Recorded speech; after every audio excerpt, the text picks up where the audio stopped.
star of the film, Judy Greer, and director Michael Shannon.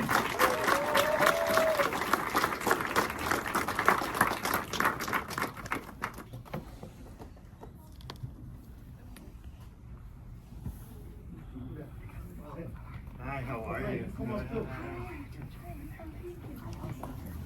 Michael, Hey, thanks for having me. you're so welcome. All right, let's have another round of applause, please, for the LaRue team. Thank you guys for being here. I understand. Yeah, well, this guy wrote it. All right. Sorry.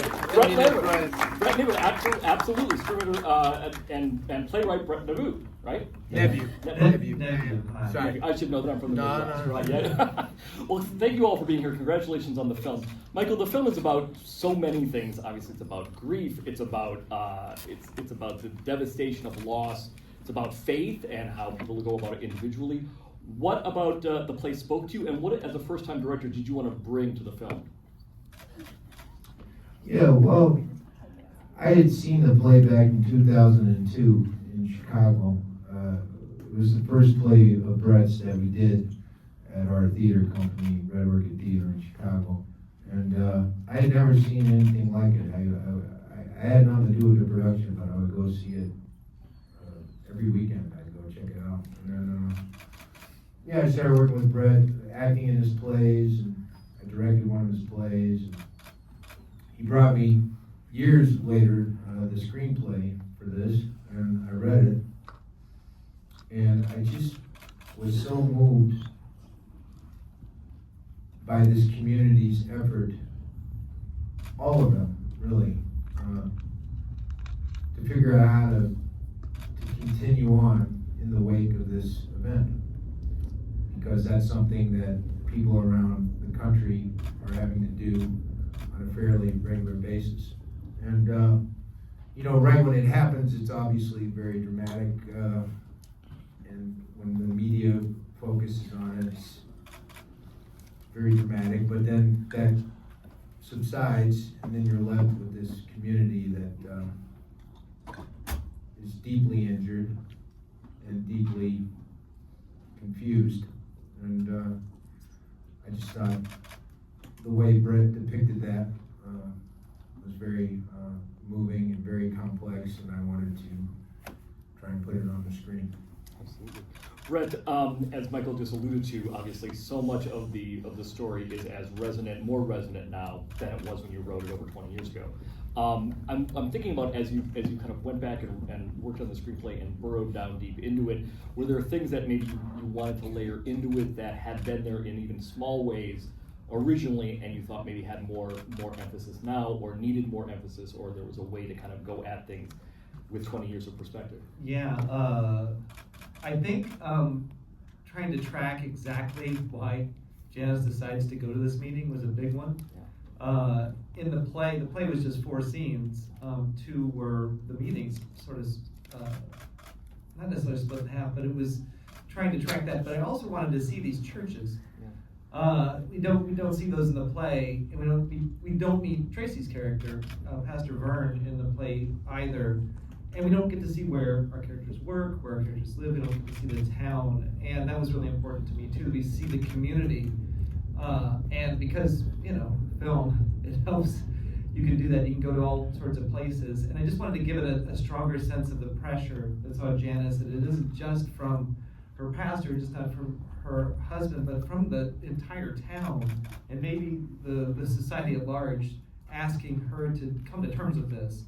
Now, and the resistance that she has to that became a big part of the adaptation. Yeah. It's almost like the character of Janice is very much in some ways like a receptacle for all of their pain, all of their grief, and all of their coping mechanisms, with or without. Right. The point of healing for all of them. If you would just heal, then maybe I could too. If you would please just heal, right, then maybe I could too. And she's like, but I don't want to do it the way you want to do it. And so I was able to explore that a lot more. Yeah. Judy Greer, ladies and gentlemen, let's have an amazing round of applause for an amazing actress. So deep, so layered, and so affecting. One of the things, Judy, that I think that struck me about Janice is that she's obviously, she's at sea, she's emotionally at sea, and all of the people who are trying to help kind of push her towards one area all they're doing is pushing her more at sea emotionally in a lot of ways. Yeah. Talk to us about. Told me that. Yeah. I'm doing press today. Talk to us about some of the keys to the character for you. What helped you kind of figure her out? Well, I had nonstop access to the screenwriter. It's very unusual to have the writer with you on set in big movies, but also especially in these smaller budget movies. And Brett was with us all day, every day. So any questions I had, and I had a lot of questions all through shooting. I felt like I was always asking you why. I think I shrugged a lot. You had good answers. Yeah, I did. But reading the script over and over, doing some research that was heartbreaking about the parents of different shooters and what their experience is like after, and then after what they go through, and that was, that was where my start was. But really the screenplay was so beautifully written. There was so much in the spaces between the dialogue, and there was so much to explore that was just on the page. I didn't feel like I had to do that much. And then there was Mike.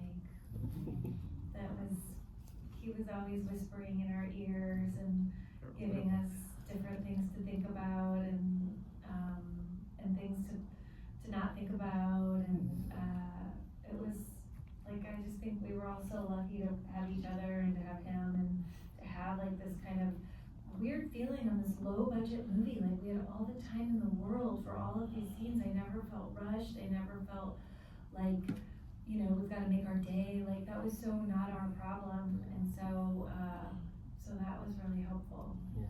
So I was going to ask a question about sort of the way the film really kind of uses Midwestern stoicism as almost this like sort of a travel point. But it sounds like it also sort of, if you all had that much kind of time to really work into it, you really almost got a chance to ease into those rhythms in a lot of ways, weren't you? Yeah, I don't know what you guys felt. I sadly had no time with Alison. We didn't get to have any scenes together. Maybe the sequel we've talked about, a little brighter version of, I'm kidding, but I don't know. Did you guys feel that way? Like, we had all the time in the world, and it looked like I knew it. It's a game of chicken over who would take money. I do think it really felt luxurious. Yeah. And that's also, I think, a lot to Mike's credit in terms of the allowance for rehearsal. And I had been so concerned, I love rehearsal, and I had been so concerned with the timeline of where it would happen, because it never happens on set, except you're working with Mike Shannon.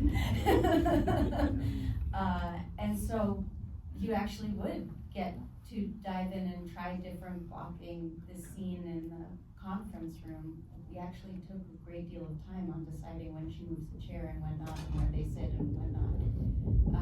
So it did feel, at no point did it feel rushed in any way, despite the very real time limitations when I think about it. Like, yeah. Yeah. Okay. I'll just say quickly that, I worked with Mike a bunch on a lot of different things, so I was a little interested in what it would be like to work with him as a director. It was so great. And I think the people that he put in the show, everybody was ready. They were prepared and ready. A lot of these scenes we shot those scenes with the mothers, I mean, those were 9-10 minute scenes. We just did the whole thing over and over. And I think we probably could have done the rehearsal because people were so prepared. And I think it felt really nice to be there. And it was great, like locations and stuff, and everybody was really good, and we knew everybody, and the script was so, you know, well, you saw it. Alison, Paul, I want to ask you guys just a little bit more about your characters as well, because Alison, one of the things about Lisa that strikes me is that like she kind of uses this sort of militant cheerfulness as sort of a, you know, an armor against any, you know, potentially bad thoughts, any confusion she might have, any answers she doesn't have. What were some of the things about her that kind of clicked with you or made you kind of really understand her in some ways?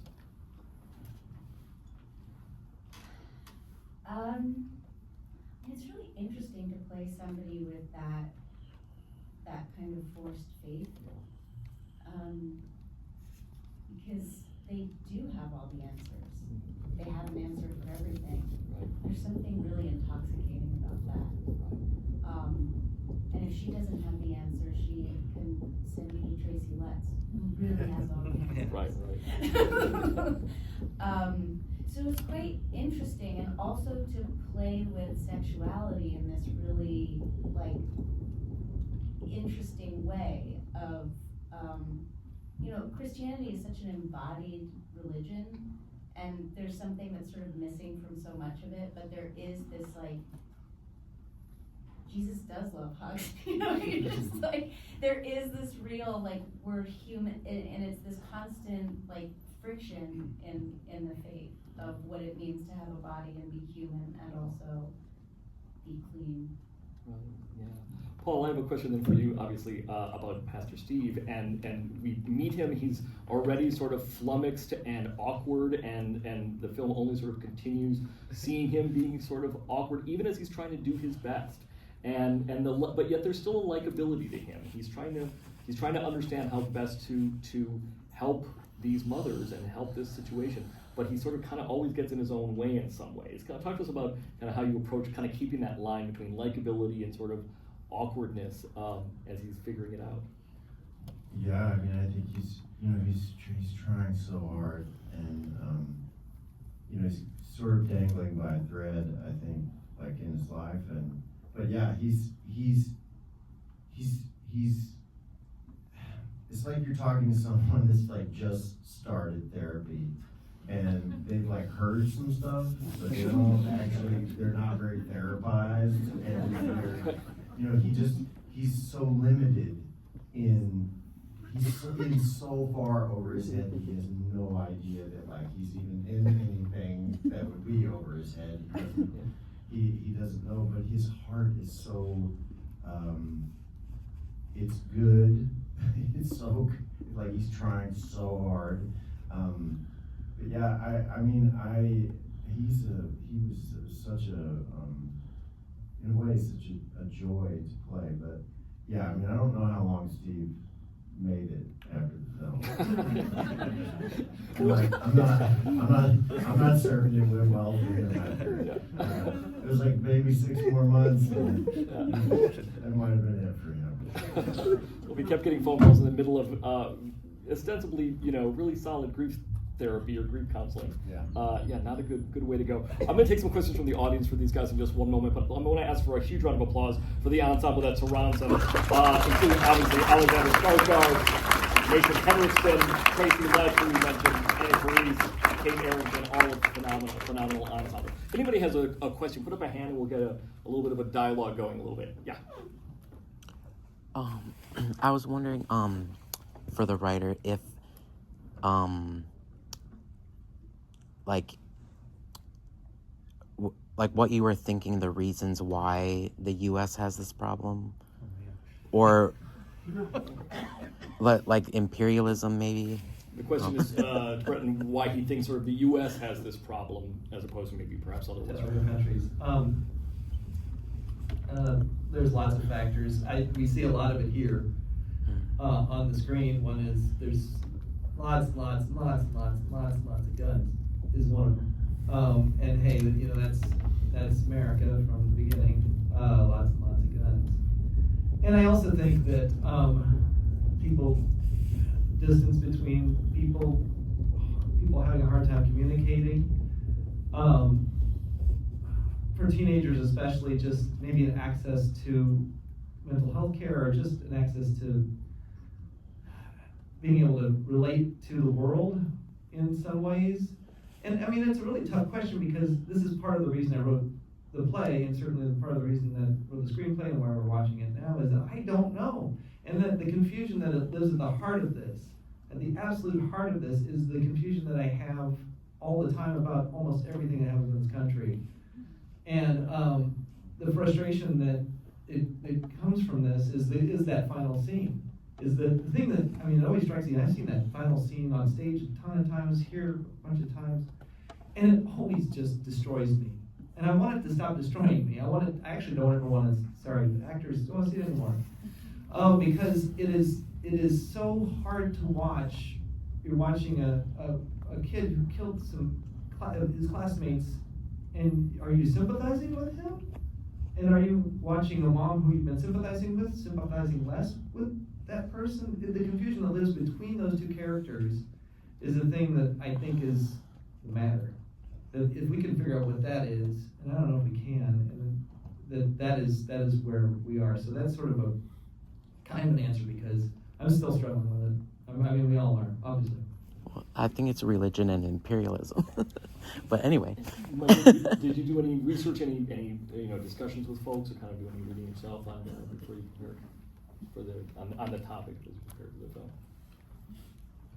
film? Yeah, I researched it. I lived here for 50 years. Read the newspaper. Yeah.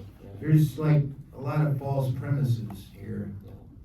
Mm-hmm. A lot of, you hear one thing and something else happens. Yeah. Keep doing that to people, they get discombobulated, and then they make bad choices. But it's a micro and a macro thing, you know. There's the personal relationships, which are imperfect, you know. Janice isn't the perfect mother, Ron isn't the perfect father, Eric isn't the perfect son. But that in and of itself doesn't justify anything. I mean, nothing justifies it, but you look, it's like a constant earthquake in this country. Yeah. It's like an earthquake that never stops. Yeah. So how is anybody supposed to be grounded in their life, their behavior, what they do? Right. It's no wonder, you know, there's a dysfunction here that's not getting, certainly not right now, getting addressed. In fact, when all the mothers are asking Janice, why didn't you? It's sort of, there's a lot of why didn't you sort of before they even get to that point, that notion of why didn't you. It's not even a question for her in a lot of ways. Have time for maybe one or two more questions. Can I say one more thing though? Sure. I felt like a real dipshit when the movie started, because the first thing that came up was Magnolia, and I just didn't thank them before. It was screamed, it was so hard to find a company I was brave enough to get behind this movie and support it, and I'm just so proud that the first thing you see when you come see this movie is Magnolia Pictures, and I thank them, everybody there, wholeheartedly. Thank you. Yes. Yeah, I love the film. Michael, I had a question about the way you framed a lot of the shots. I loved how, especially you framed the shots with Judy, it kind of felt like we were along with her, or even you were framing from maybe the point of view of the son, but especially between her and Alexander, there was a lot of symmetry with Christ, and it all seemed to be surrounding her always when he would be preaching. I would love for you to talk a little bit more about that, or how you kind of adapted the stage play and decided to go with that. The question is about how Michael framed a lot of the scenes, especially between Judy and Alexander Skarsgård, and what were some of his choices. Yeah, I really appreciate you saying that. Very perceptive. You know, it's kind of on a shot-by-shot basis.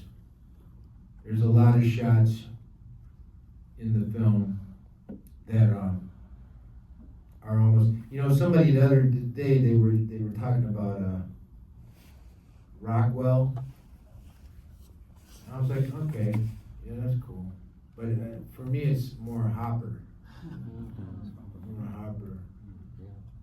But yeah, the shots that me and Mr. Wheeler, collaborated on. First of all, Andrew did some amazing work with the filters, which I'll be grateful for forever. And it was kind of a crapshoot. He's like, you might get the dailies back, and the producers might be like, what the heck's going on? But he's like, but we can always dial it back and post. And I was like, okay, cool. But yeah, there's a lot of shots I think about. Like one of my favorite shots is when it's after, well, first of all, when Janice first goes into Eric's bedroom. I find it very hard to get out of that shot. I love that shot so much. And that's kind of a cheat, because honestly, if the cops went in there, they would take everything. That room would be empty.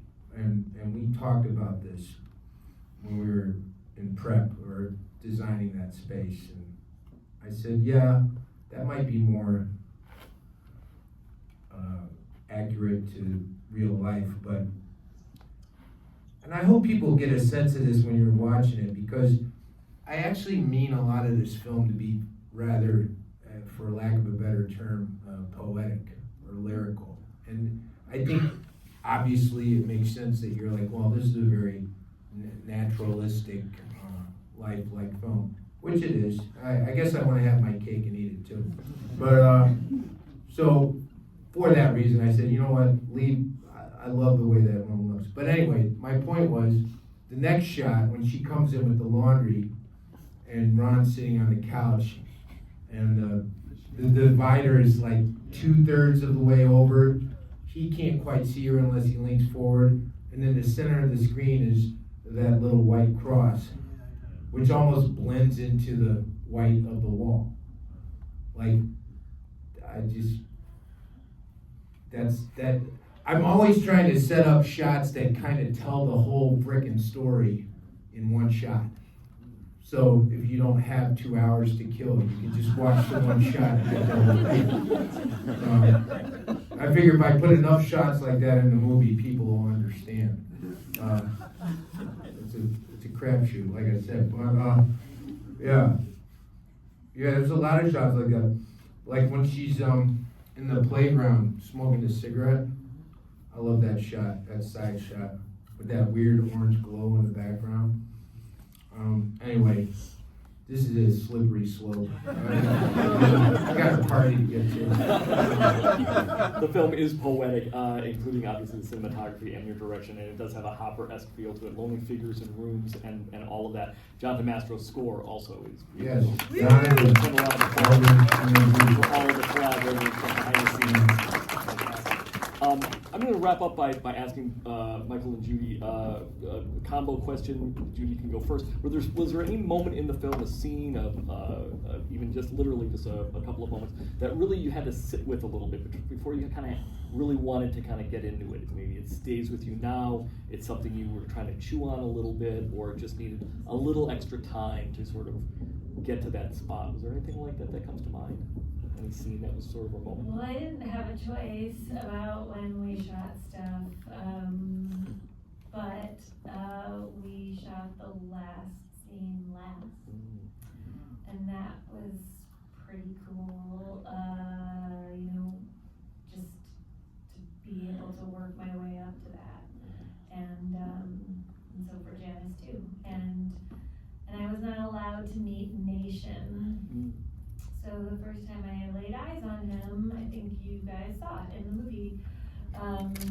Mike even made him stay in a different hotel, which was not as nice as our hotel. But it wasn't a prison. Not a prison. Could have been. Method acting. He could have stayed there. So that was. That's where I stayed. Yeah, Paul stayed. That was really cool.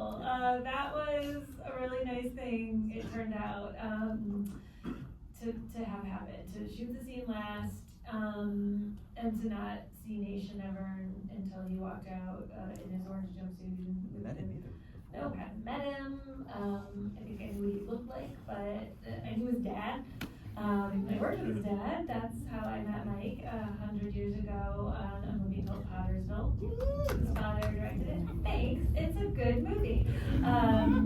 And so that was like a really happy accident. If I could have chosen to shoot it last, I probably would have. And so it was all leading up to that moment. Yes. Yeah. Michael, how about you, in terms of a moment that you maybe had to sit with or just kind of think about a little bit before you started the role? Yeah, there was so much. I mean, every morning I would try and get up before, because me and Judy drove to work together every morning. She would give me a ride. Drive my director to work in the Yeah. morning, which I think is against union rules. Don't say anything. But even before that, yeah, because you're not a teamster. Not yet. Not yet. But even before that, I would get up and just, there was this, we were staying at this residence inn, and there was this walk down this large road. And before the sun even came up, I would just walk down this road, think about what was on deck for the day. I knew when I showed up that I need to help, I need to be pretty mellow, because everybody was really stressed out about doing a movie, and because it's stressful to try and inhabit this story and these people with, and feel like, you have some credibility about it because it's so beyond imagining. But, so I tried when I was on set to be, just pretty relaxed, I didn't stress anybody out, did I? No, you were perfect. Well, the film invites us, lets us sit with a lot of important issues, and is really extraordinary and phenomenal. Thank you so much for making it and bringing it to us. Ladies and gentlemen, Michael Shannon, Neveu, Judy, Greer, Alison, Hill, and Paul Sparks. The film is from Eric LaRue. Thanks, I enjoyed the conversation. Thank you. I've got one that people were told. Thanks. I'm sorry for the last minute. I love for it to be up here. Yeah.